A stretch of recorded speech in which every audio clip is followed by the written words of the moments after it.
मछलियों को आप आटे की गोलियां डालते हो मछलियों को, तो कहते हैं कि गुरु का कैसा भी गति बुरा हो, वक्र हो, देव गुरु बृहस्पति जो कुंडली में है, मछलियों को आटे की गोली डालो, कुछ ही दिन में आपकी वो ग्रह दशा सुधर जाती है। कैसे होगा? आटा तो हमने किसको डाला भाई? तो आवाज खोल, या तो यहाँ आके देख ले एक बार।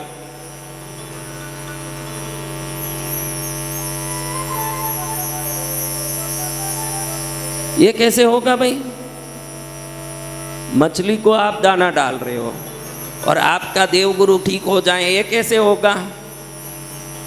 अभी यहाँ हाथ लगाएंगे तो यहाँ दर्द होगा, ऐसे हो सकता है? यहीं तो दर्द होगा, यहाँ जोर से दबाएंगे तो यहाँ कैसे दर्द होगा? प्रकृति का नियम है कि आप किसी जीव को तृप्त करते हो तो वो जीव जो तृप्त होता है उसकी तरंगे जहाँ पहुँचनी है वहीं पहुँचेगी, वहाँ से जो वापस तरंग आएगी वो देवगुरु बृहस्पति की ही तरंग होगी आपके पास। इसलिए गाय को घास डालने का अलग फल बताया है, कौवे को डालने का अलग ही फल बताया, मछली का डालने का अलग फल। लोग पूछते हैं ऐसे कैसे हो सकता, मैं यहाँ मछली को खिला दूँ, कौवे को खिला दूँ, मैं कौवे को खिला दूँ, मेरे पितृ प्रसन्न हो जाएं, ऐसे कैसे हो सकता है? हर एक चीज का एक प्रतिक्रिया होता है, लेकिन वो प्रतिक्रिया आपने जैसे की उस लायक का होता है। आज के तारीख में कई लोग देना ही नहीं मानते, और इकट्ठा करना, और इकट्ठा करना, और इकट्ठा करना। लेकिन मनोविज्ञान कहता है, देखो आजकल कई लोग होटल जाते हैं, दोस्त मिलके होटल में खाने जाते हैं, पहले से तय कर लेते हैं कि अपना अपना बिल अपन चुकाएंगे, साथ में जाएंगे। ऐसे कई लोग जाते हैं कि नहीं? पहले से ही एक अग्रीमेंट जैसे होता है, एक अग्रीमेंट ऐसे हो जाता है कि हम सब जाएंगे साथ में, तेरा बिल तू चुकाना, मेरा बिल मैं चुकाऊंगा। साइकोलॉजी कहता है कि ऐसे लोग जिंदगी में कभी आगे नहीं बढ़ सकते जो अपना पैसा चुकाता। एक आदमी साथ में चल रहा है, वो मेरा परिचित है, वो मेरा मित्र है, मेरा दोस्त है, तभी तो वो मेरे साथ चल रहा है। अनजाना व्यक्ति कोई साथ चल सकता है? ये मेरा है तभी तो वो साथ चला। मेरे एक व्यक्ति के लिए मैं 10 रुपया खर्चा नहीं करूंगा, ये जब तक विचार है तेरे समृद्धि का द्वार नहीं खुलेगा, ये गारंटी की बात है। 4 लोगों के पास पैसा ही नहीं आएगा, मनोविज्ञान कहता है 4 लोगों के पास पैसा नहीं आएगा। एक तो कहीं घूमने जाए ना, अपना अपना खर्चा खुद करें, वो खुद को होशियार समझता है। लेकिन ऐसे होशियार लोगों को देखना, अंतिम जिंदगी के कगार तक जैसे थे वैसे ही रहेंगे, कभी आगे नहीं बढ़ेंगे। ये जो ज़्यादा होशियार है ये कभी आगे नहीं बढ़ेंगे। एक तो ये कौन, पहले वाले कौन, जो अपना अपना खर्चा खुद करें। दूसरा व्यक्ति होटल जाएं तो मुझे खर्चा करने पड़ेगा, ये सोच से जाने ही मना कर देगा, ये व्यक्ति भी है। नहीं भाई आज तो पेट भरा हुआ, आज मैं नहीं आऊँगा। सोचे कि 5 लोग साथ में जाएं और खाएं तो 5 का कहीं मुझे चुकाना ना पड़ जाए, ऐसे भी लोग हैं। इसलिए वो क्या कहेगा, मना करेगा कि नहीं? ये भी कभी आगे नहीं बढ़ेगा। आप ये ध्यान में रखें, आप किस कैटेगरी में हो, कथा में आए हो, इन कैटेगरी में हो तो आज ही मुक्त कर दो। गुरुदेव फालतू की बात करेंगे ही नहीं, गुरुदेव खर्च भी कराएंगे तो 10 गुना आने का रास्ता होगा, तभी खर्च कराएंगे। जय जय गुरुदेव। नहीं तो गुरुदेव फालतू में खर्च कराएंगे ही नहीं।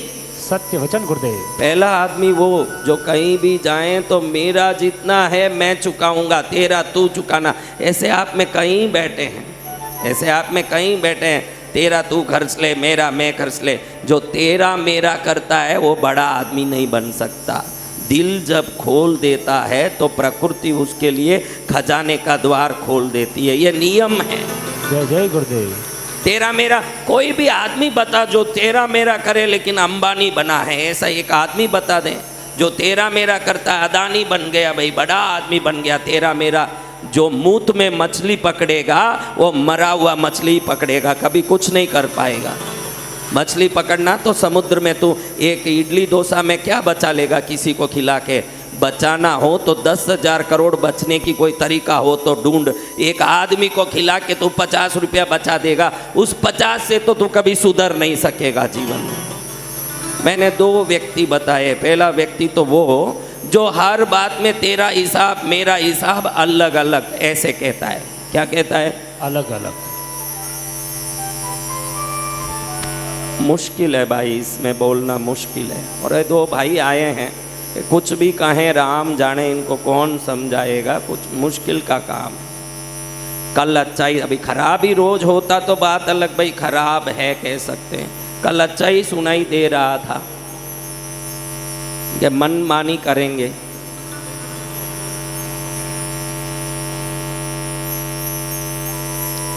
अभी देखो दूसरा व्यक्ति ऐसा जो जाएगा ही नहीं, सोचेगा कि जाऊं तो मेरे को खर्चा करना पड़ेगा। तीसरा व्यक्ति को मालूम पड़ गया, तीसरा कौन? जिसको मालूम पड़ गया कि ये खिलाएगा, ये आज पैसा देने वाला है तो डबल खाने वाला, ये तीसरा आदमी है। उधर जाके जो रोज नहीं खाएगा वो चीज़ भी ऑर्डर देगा। आज तो होटल में पराठे बहुत अच्छे बने हैं, आज होटल में पनीर की पालक अच्छी बनी है, ऐसे यानी समझ लेने का फोगटिया है, इसको फोगट के मजे लेने हैं। ये भी कभी बड़ा नहीं बनेगा। कौन कौन इसमें, आप कौन कौन हो देख लो, तरासो।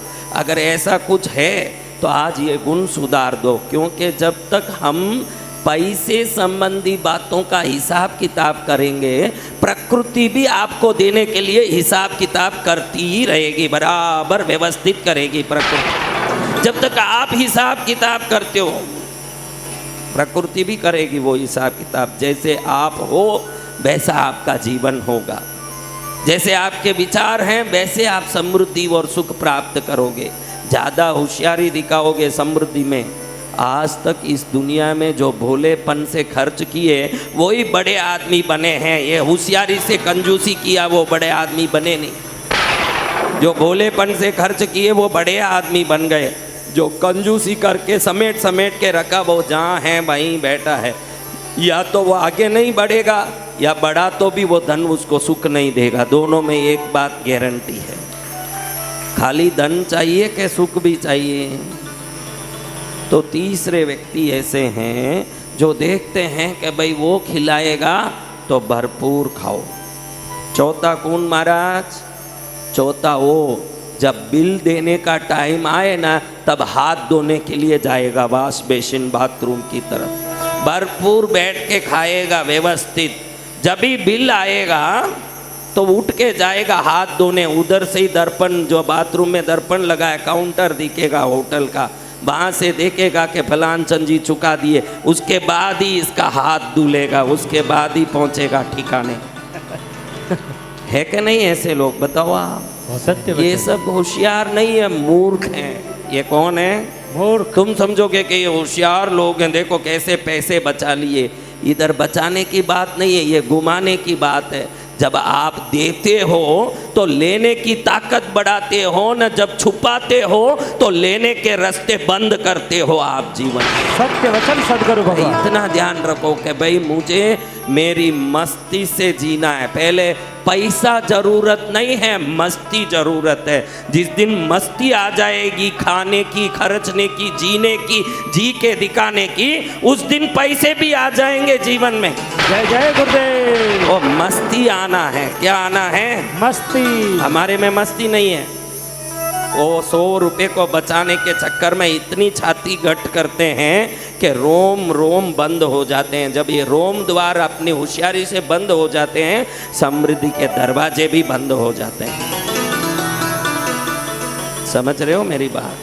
तुम में सब ऐसे हो, कुछ न कुछ लाग लपेट रखते हो। भाई 4 लोगों के साथ क्यों जाएं? आजकल लोग अकेले रहने में बहुत मज़ा लेते हैं। भाई हम अकेले ही ठीक हैं, फालतू किसी के साथ रहेंगे खर्च होगा।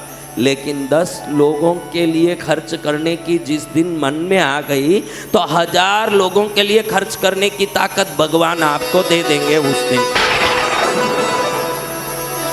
मैं देखो कितना भंडारा करता हूँ, आपने देखा होगा पिछले 1 साल में कम से कम 5 करोड़ लोग खाए होंगे। काशी में जब प्रोग्राम किया आपने देखा होगा, रोज 80,000 से 1 लाख लोग तो रोज खा रहे थे। हमने किसी से पैसा थोड़ी लिया। 5 करोड़ लोग खाए होंगे, 5 पैसा मांगना नहीं पड़ा, अपने आप आता है, अपने आप आता है। जब देने लगोगे तो आएगा। पकड़ने लगोगे तो जाएगा। ये ध्यान रखने जैसी बात है कि मेरे जीवन में कैसे जी रहा हूँ। आपको बहुत जरूरी है जीवन जीने का तरीका। आज मैं यही सोचा कि इनको समझाऊंगा कि देना शुरू करो, देना शुरू करो। कैसे कैसे दूँ? अभी आपको मैंने ये नहीं बोला। देखो, जापान में एक संत हुए, जापानी जैन संत। जैन बुद्धिज्म एक अलग है। बुद्धिस्टों में अलग अलग सिद्धांत हैं, उसमें एक जैन बुद्धिज्म है, ZEN जैन। क्योंकि अभी इतने समझदार भी नहीं आए सभा में, कैसे बोलूं ऐसे मेरे को समझ आ जाता है, परेशान होता हूँ। अभी आप देखो महाराज कि ये जैन बुद्धिज्म में एक साधु ऐसे हुए हैं, बड़े त्यागी, बड़े महात्मा, बड़े यूं नामचीन जापान के। रोड में कोई भी जावे, ये रास्ते में जा रहे हैं तो उससे 1 पैसा मांगे। क्या मांगे? कोई भी जाए 1 पैसा मांगे, कोई भी जाए 1 पैसा मांगे, हर एक से 1 पैसा मांगे। अभी एक दिन लोगों ने कहा, महाराज आप तो बड़े ज्ञानी हो, गुणी हो, बड़े संत पुरुष हो, त्यागी हो, आप तो कोई वस्तु रखते ही नहीं हो, फिर इनसे पैसा मांग के 1-1 पैसा एकत्रित क्यों करते हो? ये पैसा इकट्ठा करने का आपको क्यों भूत सवार हुआ है?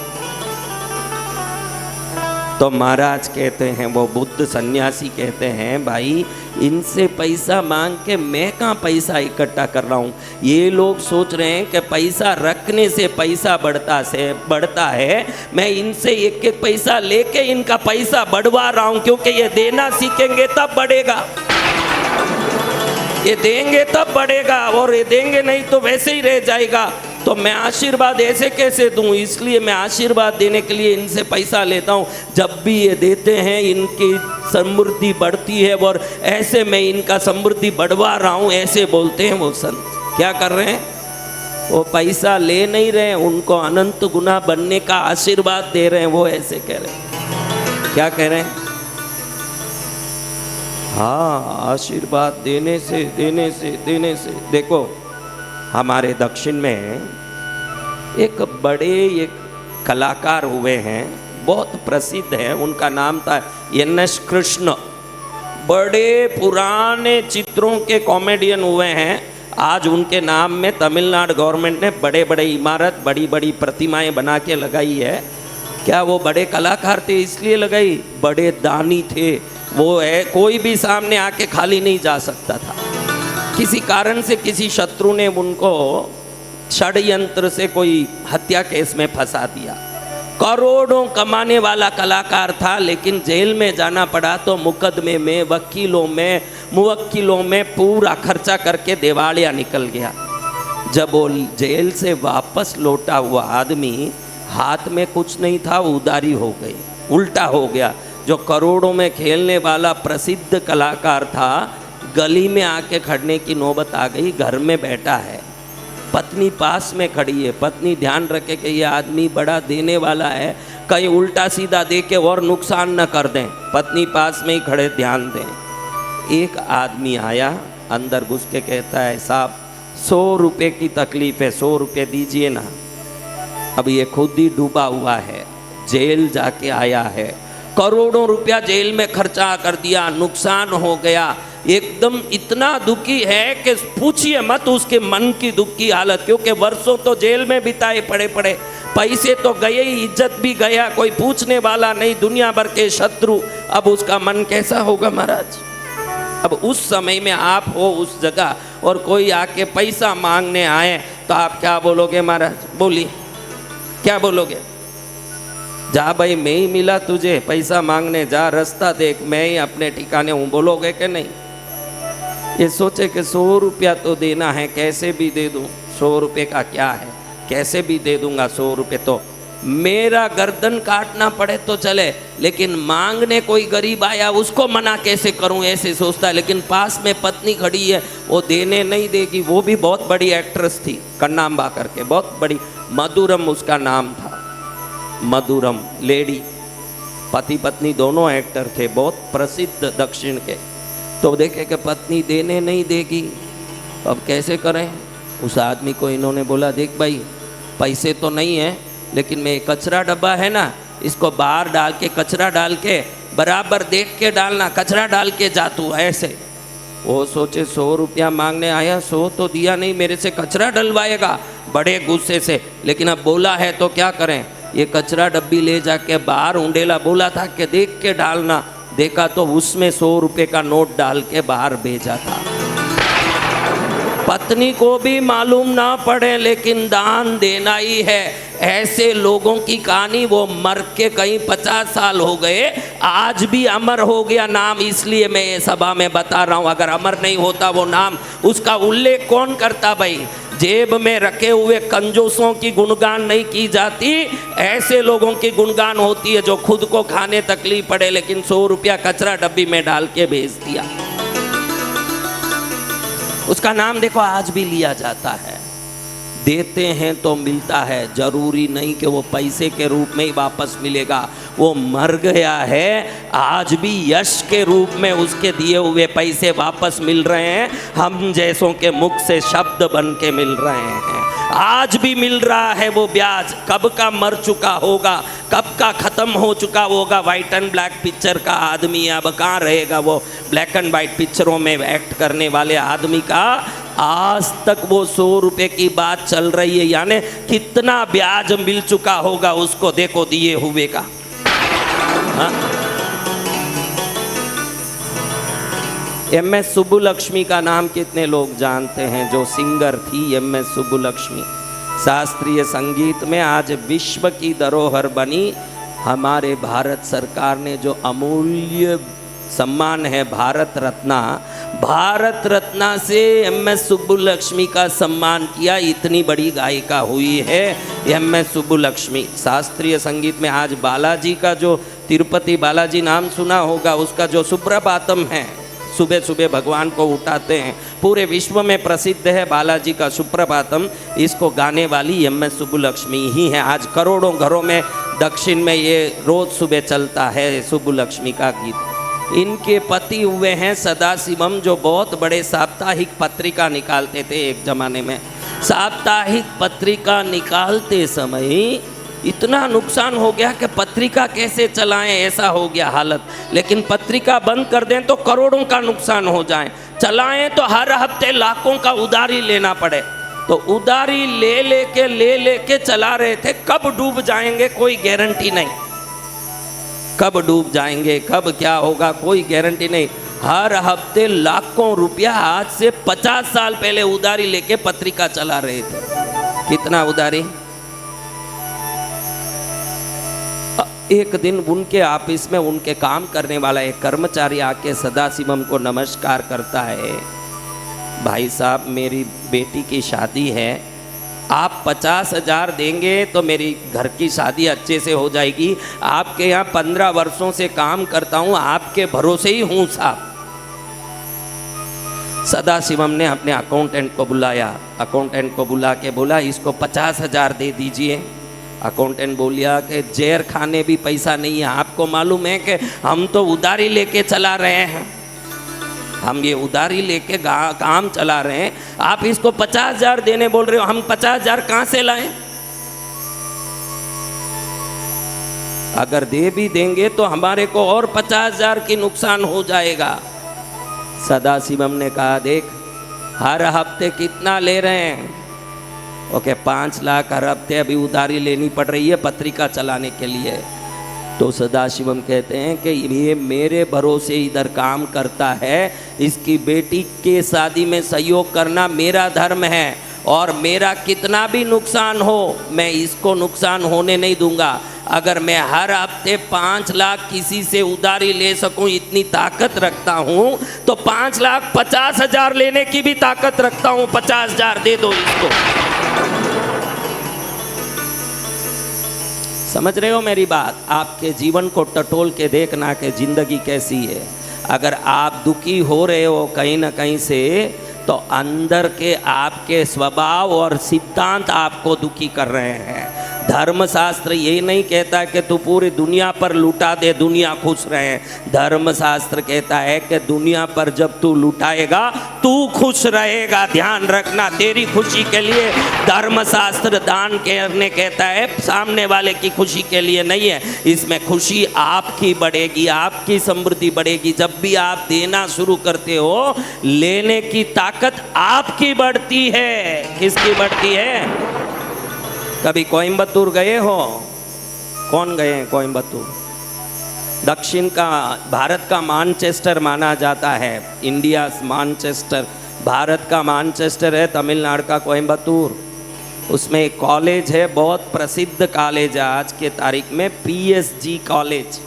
बहुत ही प्रसिद्ध है, इंजीनियरिंग है, मेडिकल है, सभी फैकल्टीज़ हैं, बहुत बड़ा कॉलेज है। कॉलेज के जो मालिक थे ना, वो जब मरे तो जो उन्होंने विल लिखा, मरते समय लिखते हैं ना एक मरण पत्र, तो विल लिखा उस समय उन्होंने जो लिखा, सुनो तो हैरान हो जाओगे कि मेरे 4 पुत्रों के नाम, उनके 4 पुत्र थे, उन्होंने लिखा कि मेरे 4 पुत्रों के नाम 4 पांति करता हूँ। कितने पांति? मेरे धन के पांति करने हैं भाई, 4 पुत्र है, 4 पांति। लेकिन मेरे साथ चलने वाले धर्म एक पुत्र है मेरा, उसके नाम एक पांति करता हूँ। मेरा एक पांति धर्म में खर्चा होगा, ये मेरी इच्छा है। उन्होंने ऐसे नहीं लिखा कि धर्म के नाम एक पांति, धर्म मेरा एक पुत्र है, उसके नाम में एक पांति करूँगा। ये शब्द समझिए, धर्म मेरा एक पुत्र है। आपके लिए धर्म खिलौना है। गुरुजी के पास आ जाएं, उपाय सीख लेंगे तो धनवान बन जाएंगे, वीडियो देख लेंगे तो पैसे वाले बन जाएंगे, मुद्रा सीख लेंगे तो अरबोपति बन जाएंगे। अरे नालायकों, स्वयं के लिए संत लोग कुछ नहीं सिखाते। संत लोग जो भी सिखाते हैं उससे आपके साथ साथ समाज का कल्याण होगा, ये सोच के सिखा रहे हैं। तुझे स्वार्थी बनने गुरुदेव कुछ नहीं सिखा सकते। ऐसे स्वार्थी बनाएंगे तो फिर हमारा संत चोला खराब हो जाएगा तुमको स्वार्थी बनाने। लेकिन आते ही स्वार्थी हैं भाई, हमको ये मुद्रा मिल जाएगी, ये मंत्र मिल जाएगा, ये चीज़ें मिल जाएगी, हम कुछ बन जाएंगे। तुम कुछ बन तभी पाओगे जब तुम कुछ दे पाओगे, फिर कुछ बन पाओगे तुम जीवन में। सत्य। जब ये हाथ ऐसे होगा तो ऐसे लेने की ताकत बढ़ जाएगी। उसमें क्या हो जाएगा? एक आदमी मरते समय लिखता है कि मेरे 4 पुत्र हैं, 5वां पुत्र है मेरा धर्म, और 5वें पुत्र के नाम भी एक पांति करके जाता हूँ मैं। क्या करके जाता हूँ? आप भी आज ये प्रेरणा ले लो। जब जिस दिन शरीर छुट्टी होगी ना, आगे के रास्ते में जाने का भाते के रूप में धर्म के नाम भी कुछ करके जाना, जीवन सफल होगा। धर्म के नाम भी कुछ व्यवस्था कर लेना, क्योंकि धर्मो रक्षति रक्षित। जो धर्म की रक्षा करेगा, धर्म उसकी अनंत जन्मों तक रक्षा करेगी। जय जय गुरुदेव। क्या करेगा? धर्म रक्षा करेगा। हाँ, देने से बढ़ेगा। आपको लगे कि रखने से बढ़ता। शास्त्र कहता है जैसे जैसे तू देता जाता है, देता जाता है, देता जाता है। अर्जुन को एक बार गुस्सा आ गया, हे कृष्ण, कर्ण को तुम बोलते हो बहुत बड़ा दानी है, क्या मैं नहीं दान कर सकता? मैं भी दानी हूँ, मैं भी दान दे सकता हूँ। ये कर्ण को इतने बड़े महादानी क्यों कहा जाता है? क्या मैं दानी नहीं हूँ? कृष्ण कहते हैं दानी तो कर्ण ही होगा। कृष्ण के मुंह से ये सुनते ही और गुस्सा आ गया, दानी कर्ण होगा क्या? मैं नहीं हूँ, तुम ही ऐसे बोलते हो मेरे सखा होके, बराबर बोलो। कृष्ण वापस कहते हैं दानी तो कर्ण ही होगा। हम दोनों को रख के परीक्षा कर लो, मैं भी दान बड़ा कर सकता हूँ। कृष्ण ने कहा 2 सोने की पाड़ मैं बना रहा हूँ, मेरी माया से 2 सोने की पाड़ बनेगी। एक पाड़ तू दान कर, एक पाड़ वो दान करेगा। सूर्योदय से सूर्यास्त के अंदर पूरा पाड़ काट के दान करके खाली करना। जो पहले करेगा वो बड़ा दानी होगा। अर्जुन को लगा कि डंडोरा पिटवा दूंगा, पूरा गांव आएगा, सोना काट काट के दान करके पाड़ खाली कर दूंगा, लेने कौन मना करेगा? अब सोना काटे तो कटे, ढंडोरे पिटवाए, पूरे हस्तिनापुर में लंबा लाइन लग गया और अर्जुन हजारों लोगों को रख के सोने का पहाड़ तोड़े और जो जैसे आया बड़े बड़े टुकड़े सबको दें, पसीना निकले लेकिन पहाड़ का 1000 में 1 अंश भी कम नहीं पड़े और सूर्यास्त का समय आ गया। सामने देखो तो और एक पहाड़ है, ये किसका है? हाँ, किसको दान करना है ये पहाड़? कर्ण को। उसका आने का भी पता नहीं दिख रहा है। ये तो सुबह से बैठा है, अभी तक 1000 में 1 अंश खाली नहीं हुआ, वो आया ही नहीं। अर्जुन हंस रहा है कि मैं इतना काट के दिया फिर भी खाली नहीं हुआ, ये कर्ण कब आएगा न कब दान देगा, मैं ही जीता हूँ, देखो मैंने खाली किया है। सूर्यास्त के थोड़ी देर पहले कर्ण आया, साथ में किसी गरीब ब्राह्मण को साथ लेके आया, हाथ में पानी लेके नीचे छोड़ते बोलता है, ब्राह्मण जी संकल्प कर लिया कि ये पहाड़ आपका है, लेके जाइए, खत्म हो गया दान। ये पहाड़ आपका है, ले जाओ, कोई टुकड़ा करने का काम नहीं ना, डंडोरा पीटने का काम है ना, आदमी जोड़ने का काम। एक पहाड़ किसी को दे दिया, दान खत्म। अर्जुन का चेहरा झुक गया, नीचे हो गया और कृष्ण हंस रहे हैं कि दान देने के लिए सिखावट की जरूरत है ना भाई? नहीं है भाई, ये तो पुण्य से आता है। ये गुण, पुण्य जब आता है तब ये सद्गुण आता है। ये गुण कब आएगा? हाँ, सिखा के नहीं आएगा, कभी कृपा हो जाए, मैं सिखा के नहीं आएगा, लेकिन मेरे बोलने से आप में सद्गुण आ गए, ये आपके पुण्य में है, तब आएगा, मेरे सिखा के नहीं आएगा। जय गुरुदेव। आज से शुरू हो जाएगा। खुद को बढ़ाने के चक्कर में खूब धक्का खाएं, खूब धक्का खाएं। जापान में एक मछली है, जापानी मछली बहुत प्रसिद्ध है। वो मछली में ये गुण है, अभी देखो मछलियों की लंबाई चौड़ाई तो एक निर्धारित होती है कि नहीं भाई, आधा फुट की मछली तो आधा फुट रहेगी, 1 फुट की मछली तो 1 फुट रहेगी, 2 फुट की मछली तो 2 फुट रहेगी, 3 फुट की मछली तो 3 फुट। ये जापानी मछली ऐसी है, आप छोटे टैंक में रखो तो जितना टैंक है उतना बढ़ेगा, उससे ज़्यादा उसको चिंता नहीं, ना उसको दुख है। बड़े में डालो बड़ा बनेगा, समुद्र में तालाब में डालो, वहाँ जितना बड़ा हो उतना बड़ा बनेगा। आज का मनुष्य इस मछली की तरह ही है। वो सद्गुण सत्संग नहीं होने के कारण, श्रेष्ठ शास्त्रों का ज्ञान नहीं होने के कारण छोटे टैंक की मछली की तरह फंसा हुआ है, उसके अंदर दम नहीं है। जब ज्ञान आएगा, देखो ये मछली जब बड़ी जगह गई कैसी हो गई, कैसी हो गई? खूब टक्कर खाए, ऐसे कर दें वैसे कर दें। मैं सबको हरदम कहता हूँ कि आज जिस स्थिति में है ना, उस स्थिति से 1000 गुना छलांग मारने की कोशिश मत कर। ईश्वर ने तुझे सब शक्ति दिया है, इतनी शक्ति तू चाहे जो बन सकता है, ठीक है, लेकिन 100वें मंजिल से कूदेगा तो क्या होगा महाराज? अभी आप लोगों का सपना है ना अंबानी बन जाना, अदानी बन जाना, है कि नहीं बोलो? तो क्या कल सुबह अंबानी बन जाने जितने आपके पास कांटेक्ट, समृद्धि, सभी प्रकार की सामर्थ्य है क्या? तो हमारा शास्त्र कहता है, अभी देखो मैं सरलता से समझाऊं कि कोई डॉक्टर कहता है, कोई डॉक्टर कोई एकदम पेशेंट हिल भी नहीं सकता, बिल्कुल हिल भी नहीं सकता, ऐसे पड़ा है, उसको डॉक्टर कहें कि कल से इसको 10 किलोमीटर रनिंग कराओ, तो करेगा? तो आपका यही काम है, आज की गति से अंबानी बनना, यानी पलंग पर पड़ा हुआ 10 किलोमीटर का रनिंग करना, है कि नहीं? तो इतनी उल्टी कल्पना मत करो, इससे कभी नहीं आगे बढ़ोगे। तो क्या करना, क्या है? करना ये है, अगर ऐसे ही पड़े हो तो पहले हाथ पैर हिलाना शुरू करो, थोड़ा आगे बढ़ो।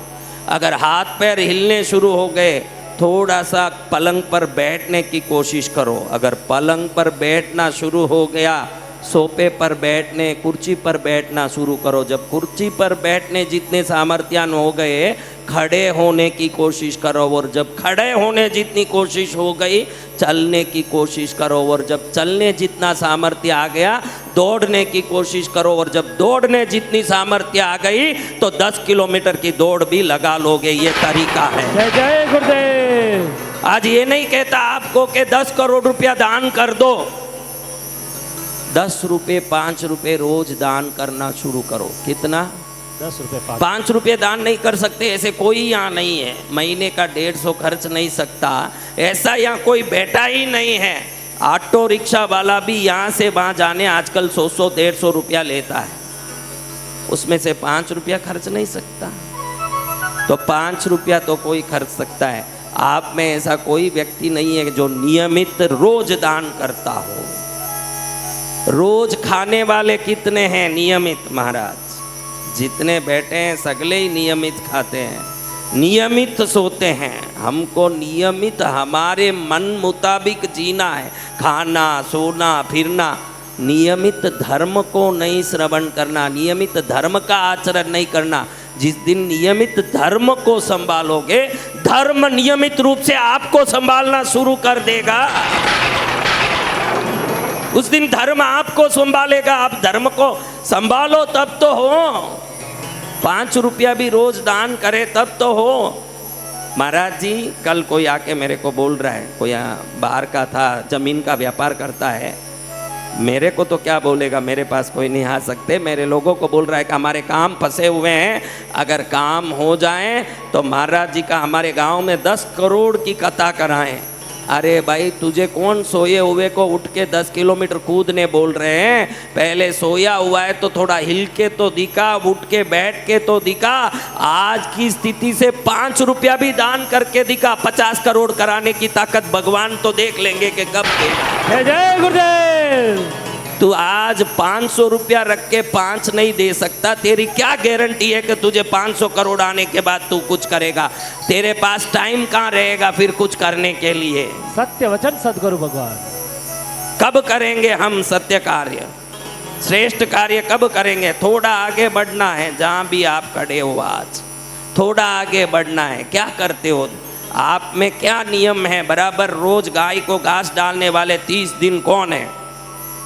30 दिन घास डालें, 30 दिन कबूतर को दाना, कौवे को दाना डालें, गाय को घास डालें, गरीब को रोटी डालें। एक नियम बना लो 5-10 रुपए का नियम। जब 10 रुपए का भी होगा, आपके जीवन के 10 दरवाजे जो बंद हैं उसको खोलने की ताकत रखेगा वो नियम।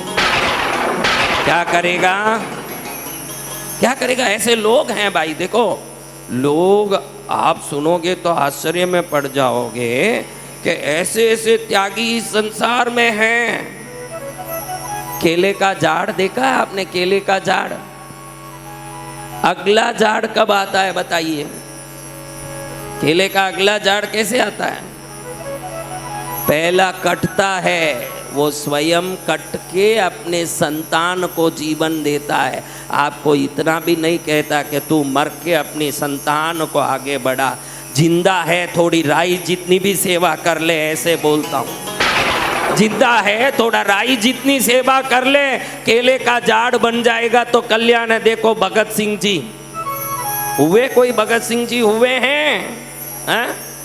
उन्होंने अपने बच्चों के लिए फांसी खा ली, सही है? बच्चों के लिए, पत्नी के लिए फांसी खा ली, सही है? हाँ, अपना धंधा बढ़ाना था इसलिए फांसी खा ली, सही है? उधारी बहुत हो गई इसलिए फांसी, या तो पेपर में आता है उधारी बहुत हो गई फांसी खा लिया। पत्नी से लड़ाई हो गई फांसी खा लिया। अरे वो भगत सिंह से थोड़ा सा अपने लिए उदाहरण ले लो। उनको कोई लेना देना नहीं, कोई उधारी नहीं, कोई पत्नी से लड़ाई नहीं, कोई संसार से लेना देना। मेरी भारत माता आजाद हो जाए, पूरे भारत के लिए उन्होंने प्राण दे दिया, दे दिया। आप दे दो थोड़ा, एक उंगली दे दो, मेरे प्राण नहीं चाहिए, एक एक उंगली दे दो। जितने कथा में आए हो सब भारत के नाम से एक एक उंगली दे दो। नख दे दोगे ज़्यादा से ज़्यादा, ये लो नख हमारा ले लो, कल सुबह काटना ही था यहीं काट के फेंक के जाएं। हाँ, हमारे पास त्याग नाम का कोई चीज़ नहीं, स्वार्थ नाम का पूरा चीज भरा है। और दुनिया भर के भगत का चोला पहन के पहुंच जाएं सब जगह। हाँ, यही चोला है, भगतों का चोला ऐसा होता है। भगत खाली धर्म को जानता नहीं है, धर्म को करता भी है, वही भगत है। जय जय गुरुदेव। धर्म को जानने वाला भगत नहीं है, धर्म को करने वाला भगत है।